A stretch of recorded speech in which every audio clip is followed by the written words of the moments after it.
So we were seeing the paleoclimatic evidences of richest coalfields and glacial evidences. So Wagner explained it saying that Pangea was at the Carboniferous period. It was in the southern hemisphere, where the polar regions were the today's tropical areas. Therefore, the glacial evidences and the northern and tropical areas in that time were which had dense forests turned into rich coalfields. This became the not temperate cool regions of today. So this was the Wagner's explanation, which is the most convincing evidence of the Wagner. Also, the coal fields of the like said by the Snyder, matching coal fields of Northern America and Western Europe. We can add this into the matching rock types. And coming to behavior of lemmings, they migrate westwards in the winter. When they reach the edge of the continents, they jump into the sea. This is their natural instinct. This can be explained through CDT, saying that when the huge landmass was joined, they're moving from here to here.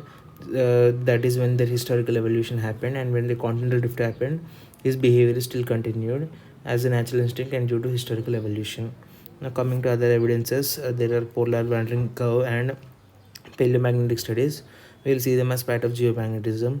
Conclusions of CDT: we know that continents have moved, Pangea was present, and at the crust of the Earth is dynamic. All the evidences of Wagner are also true, but they only explain that the continents are moving. The other postulates of the Wagner they are wrong. Like CLCM is wrong, fold mountains explanation is wrong, forces responsible are wrong, and the north and the west movement is also wrong. The biggest limitation is his inaccurate driving mechanism, which he copied from Taylor. And Wagner's CDT is logically possible but incorrect empirically. CDT was revolutionary because it was based on limited knowledge at that time. So CL floating over sigma was that knowledge, and CL scrapping ocean sediment seems logical, and all the evidences of Wagner also seem logical. But the modern evidences and the plate tectonic theory they explain the new fold mountains and lithosphere floating over astronosphere will discredit CL over sigma, and the knowledge about red center is so much more now than compared to that limited knowledge. So CDT was revolutionary, but it was incorrect empirically. Coming to the development towards the modern tectonics theory. So early 20th to mid 20th, it was the age of CDT. From mid 28, debate started, and later CDT was discarded. In 1940s and 50s, some new discoveries happened, and 60s, we have modern geomorphology and plate tectonics theory. So what are these new discoveries? They are advanced geological findings like about Martian ocean mapping, better geological studies, refined seismic studies, and magnetic studies. These led to two hypotheses, which are convection current hypothesis and seafloor spreading hypothesis. This was given by Arthur Holmes. This was given by Dietz and Harry Hess and Wine and Matthews. Both of these happened in post World War II. These guys worked at Princeton University, and convection current hypothesis is given by Arthur Holmes.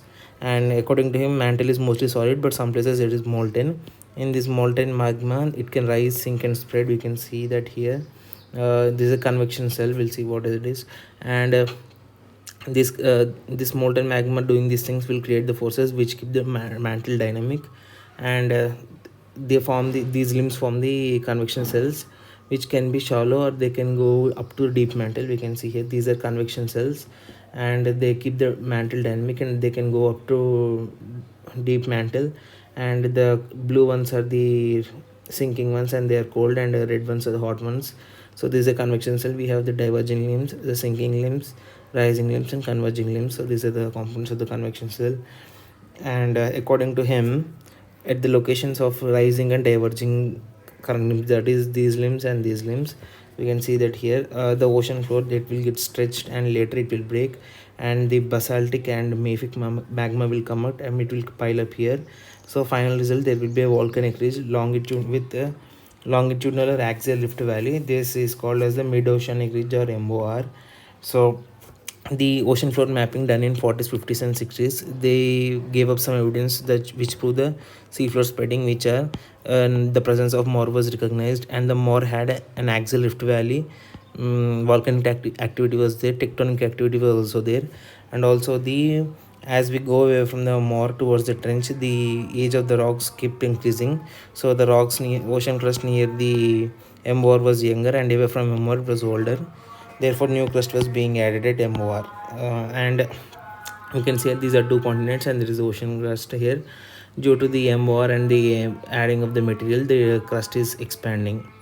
So therefore, seafloor is spreading. And coming to the descending and sinking limbs, we can see here these are the sinking limbs. So at these locations, the ocean floor will get dragged into mantle. We can see this floor is getting dragged into mantle. It will form the trenches. Trenches are at the edges of the two plates, and these will be zones of tremendous compression and deformation. Therefore, due to these things, earthquakes and volcanoes will be there.